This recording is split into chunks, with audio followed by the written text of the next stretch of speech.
স্ত্রীকে রাসূলুল্লাহ কত ভালোবাসতেন। আল্লাহ নবী বলেছেন, আমার কাছে তিনটা জিনিস প্রিয়, একটা হচ্ছে সুগন্ধি, একটা হচ্ছে নামাজ, আরেকটা হচ্ছে স্ত্রী। সুবহানাল্লাহ, স্ত্রী আমার কাছে প্রিয়। হুজুর বলেছেন, তোমাদের মধ্যে সেই ব্যক্তি উত্তম যে ব্যক্তি তার স্ত্রীর কাছে উত্তম। আমি আমার স্ত্রীদের কাছে উত্তম ব্যক্তি। সুবহানাল্লাহ। রাসূলুল্লাহ স্ত্রীকে কত ভালোবাসতেন। বিশ্বনবী রাজনৈতিক কর্মকাণ্ড চালাচ্ছেন, যুদ্ধের দামামা বাজতেছে, চতুর্দিকে কত অশান্তি, সবকিছু চলছে, স্ত্রীর হক আদায় করতে ভুলে যাননি। রাতের বেলায় হযরত আয়েশার বয়স কম, তাকে নিয়ে রাসূলুল্লাহ একটু সুযোগ পেয়েছেন, বলছেন, আয়েশা সব তো ঘুমিয়ে, চলো আমরা একটু দৌড়াই। ওই যে দূরে একটা জিনিস দেখা যায়, দৌড় দাও, দেখি কি আগে যায়। দুজনে দৌড় প্রতিযোগিতা করলেন। দৌড় প্রতিযোগিতায় হযরত আয়েশা ফার্স্ট হলেন, হুজুর পিছনে পড়ে গেলেন। হযরত আয়েশা খুব আনন্দ করলেন যে আপনি কিন্তু আমার সাথে দৌড়ে পারলেন। পরবর্তী কিছু কাল যাওয়ার পর হযরত আয়েশা বলেন, হুজুর আজকে আবার বললেন যে চলো আয়েশা একটু দৌড়াই। হযরত আয়েশা বলছেন যে সেদিনের তুলনায় আমার শরীর একটু, আমি মুটিয়ে গেছি, শরীরটি স্থূল হয়েছে, আমি আজকে দৌড়ালাম কিন্তু পারলাম না। রাসূল আগে চলে গেলেন, আমি হাঁপাতে হাঁপাতে যখন হুজুরের কাছে চলে গেছি, হুজুর তখন মুস্কি হেসে আমাকে বললেন, আয়েশা ওই সেই দিনের জবাব আজকে দিয়া দিলাম। সুবহানাল্লাহ বিহামদিহি, সুবহানাল্লাহ বিহামদিহি। বিশ্ব নবী কত বড় আদর্শ বিশ্ব মানবতার জন্য। তিনি বলেছেন, কিয়ামতের ময়দানে রাসূলুল্লাহ বলেছেন, তোমরা যেমন পড়বে তোমার স্ত্রীদেরকে তেমন পড়াবে, তোমরা যেমন খাবে তোমার স্ত্রীদেরকে তেমন খাওয়াবে, স্ট্যান্ডার্ড মেনটেন করবে। তুমি ভালো দামের কাপড় পরবে, স্ত্রীকে খারাপ দিবে তা নয়, অধিকার দুজনেরই সমান, স্বামী এবং স্ত্রী সমান অধিকার। কিন্তু আমরা তা বুঝতে পারি না, বুঝতে চাই না। আমরা অনেকে মনে করেছি বিয়ে যখন করছি তখন আমি তো নওয়াবজাদা নসরুল্লাহ খান, আর বউ তো কেনা দাসী না, সে কিন্তু দাসী না, তার মর্যাদা আছে, তার সম্মান আছে, তার সম্মান আপনাকে দিতে হবে। রাসূলুল্লাহ দিয়েছে, আপনাকেও দিতে হবে। রান্না বান্না হতে দেরি হয়, কত গালাগালি শুনতে হয় নারীকে। আল্লাহর নবীর স্ত্রী হযরত আয়েশা বলেছেন, আল্লাহর নবী কাজ করে, মানুষের সঙ্গে কথা বলে, রাষ্ট্রীয় দায়িত্ব পালন করে, ঘরের ভিতরে এসে যখন দেখেছেন রান্না হতে দেরি আছে, রাসূলুল্লাহ বিরক্ত হন নাই, ভ্রু কুঞ্চিত করেন নাই, চোখ মোটা করেন নাই, আমাকে কোনো কথা শোনান নাই, বরং আমার কাছে বসে রান্নায় আমাকে সহযোগিতা করেছেন। সুবহানাল্লাহ বিহামদিহি। এই হলো আল্লাহর রাসূল, এই হলো বিশ্ব নবী। স্ত্রীর সঙ্গে কি মহব্বত! সুবহানাল্লাহ। হুজুর মহব্বত করতেন স্ত্রীদেরকে।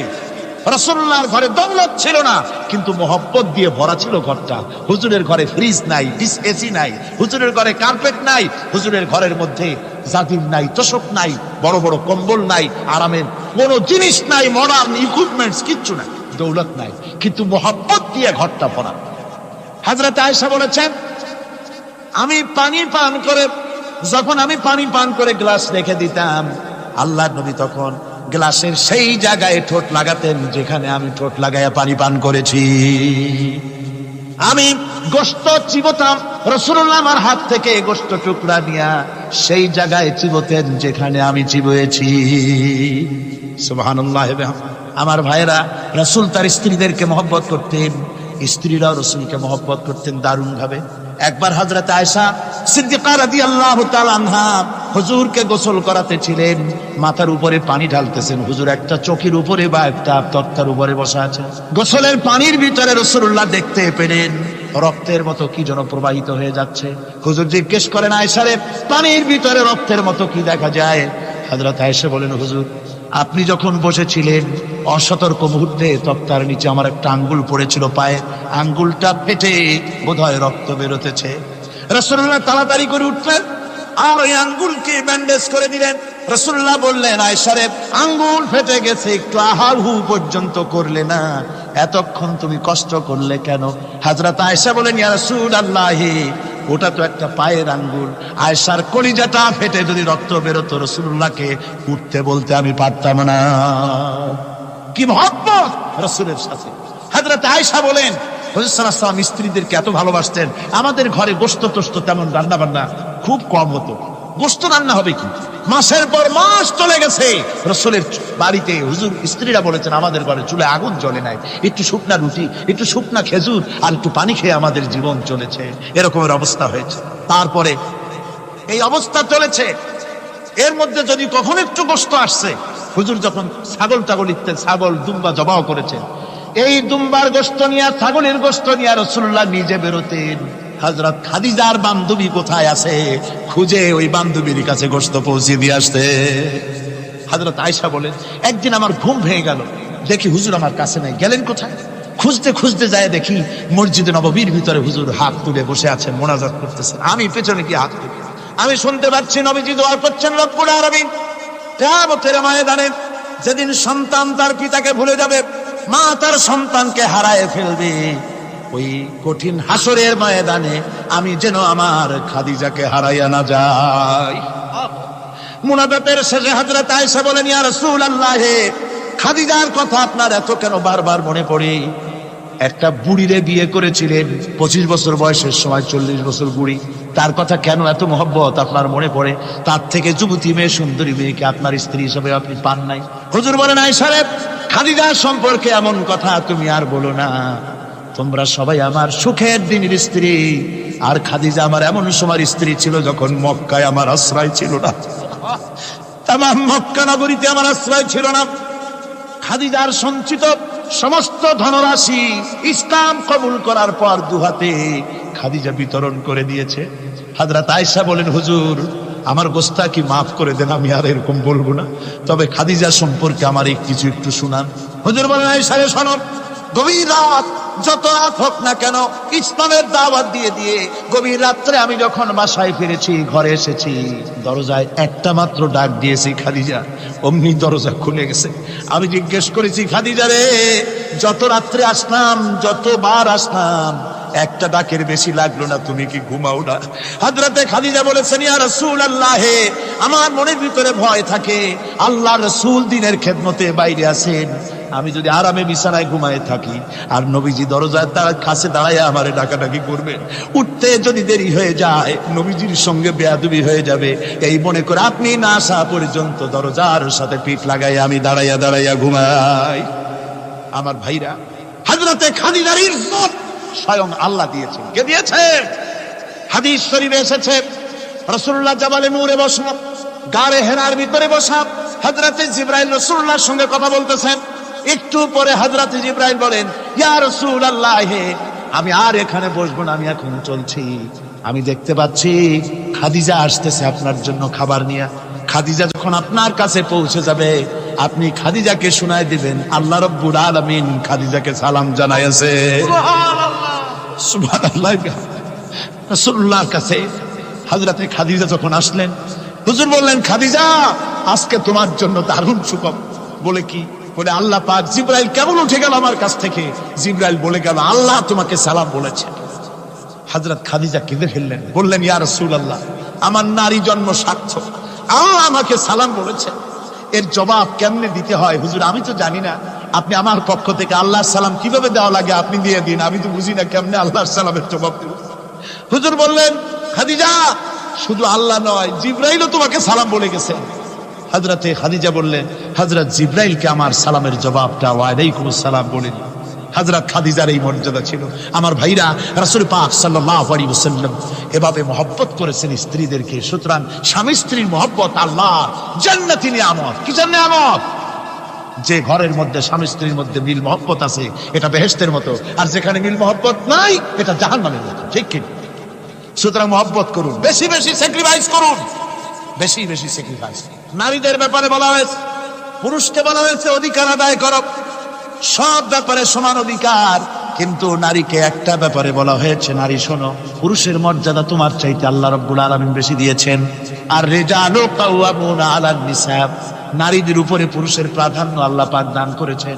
একজন সাহাবী বলেছিলেন, ইয়া রাসূলুল্লাহ, জংলি উট দেখলাম আপনার পায়ের উপরে সেজদায় পড়ে গেল, আপনি যদি আমাদেরকে অনুমতি দিতেন না, আপনাকে আমরা সেজদা করতাম। আল্লাহ নবী বললেন, মানুষ মানুষকে সেজদা করা, এ পারমিশন যদি আমি দিতাম, তাহলে দুনিয়ার সমস্ত স্ত্রীদেরকে বলতাম তারা যেন তাদের স্বামীকে সেজদা দেয়। স্বামীর মর্যাদা এখানে বেশি। সুতরাং অধিকার সমান, কোনো সন্দেহ নাই, কিন্তু স্বামীর একটা আলাদা মর্যাদা আছে, সেই সম্মানও তাকে দিতে হবে। এরপরে এই সমান অধিকারের ভিত্তিতে স্বামী স্ত্রী চলতে থাকে, মাঝখানে আল্লাহ পাক তাদেরকে সন্তান দান করেন।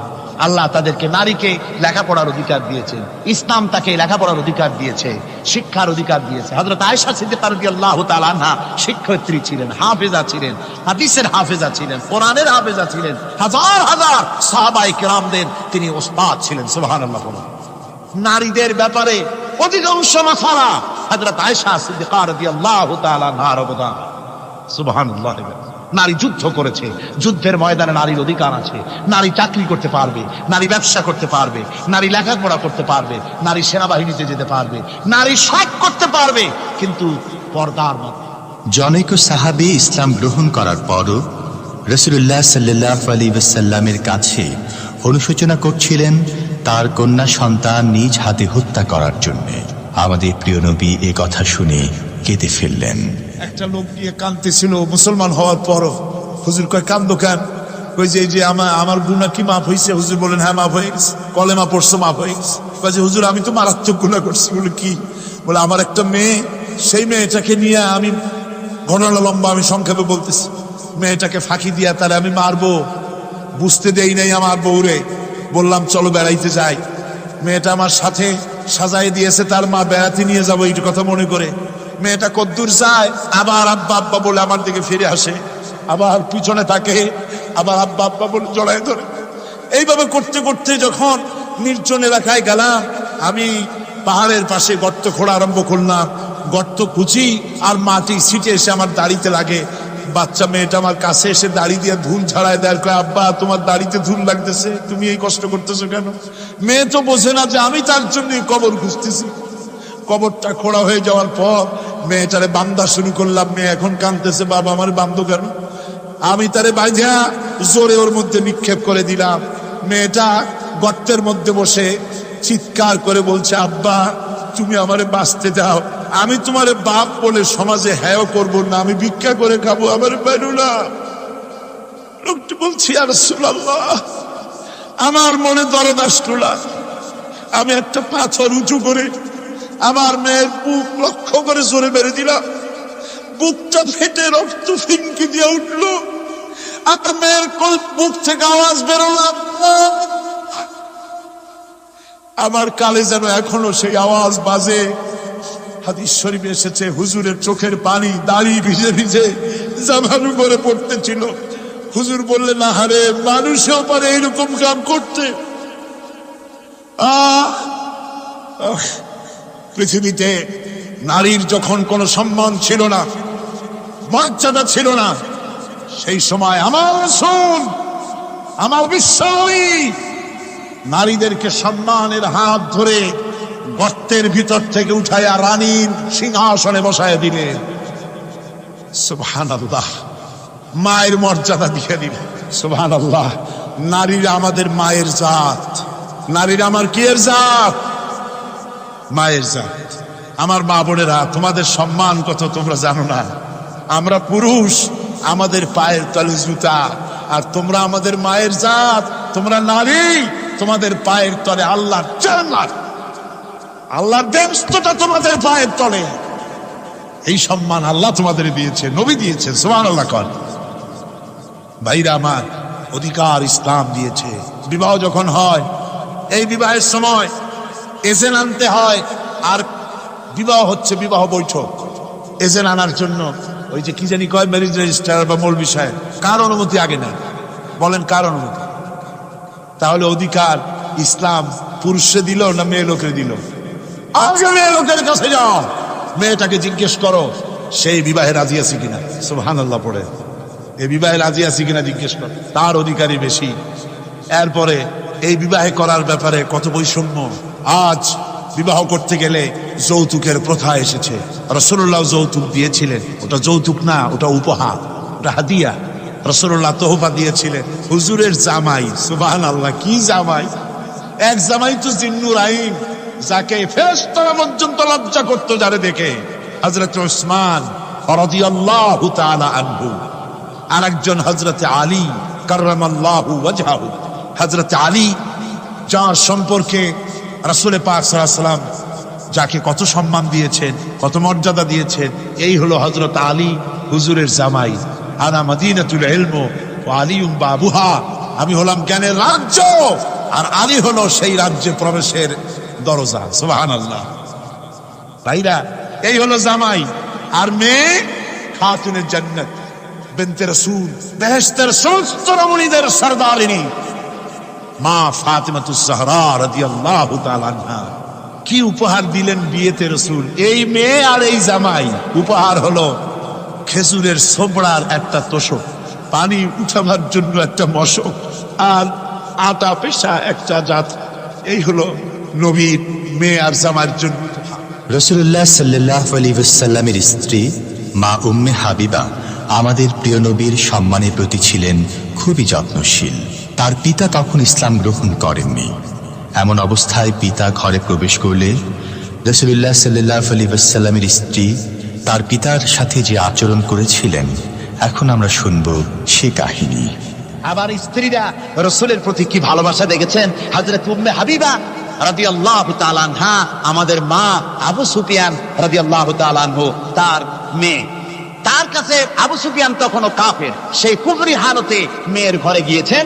যাওয়ার পরে হযরত উম্মে হাবিবা বাপ যখন বসতে গিয়েছেন, তখন উম্মে হাবিবা বলছেন যে আব্বা একটু দাঁড়ান। এই অবস্থায় দাঁড়াতে বলে বিছানাটা উল্টায়া দিয়া তারপরে বললেন যে বসেন। বাপ মনে খুব দুঃখ পেলেন। আবু সুফিয়ান বললেন, মা উম্মে হাবিবা, আমি তোমার পিতা, ভালো একটা বিছানা থাকলে তাই বিছায় দেওয়া উচিত ছিল, আর তুমি বিছানাটা উঠাইয়া তারপরে আমার খালি জায়গায় বসতে বললা, আমি তোমার ব্যবহারে আহত হলাম। হযরত উম্মে হাবিবা বলেন, আব্বা জান, নিশ্চয়ই আপনি আমার আব্বা, শ্রদ্ধেয় পিতা, কোনো সন্দেহ এতে নাই, কিন্তু আপনি একজন কাফের। আল্লাহর রাসূল যে বিছানায় বসেন, সেই বিছানা আমি একটা কাফেরকে বসতে দিতে পারি না।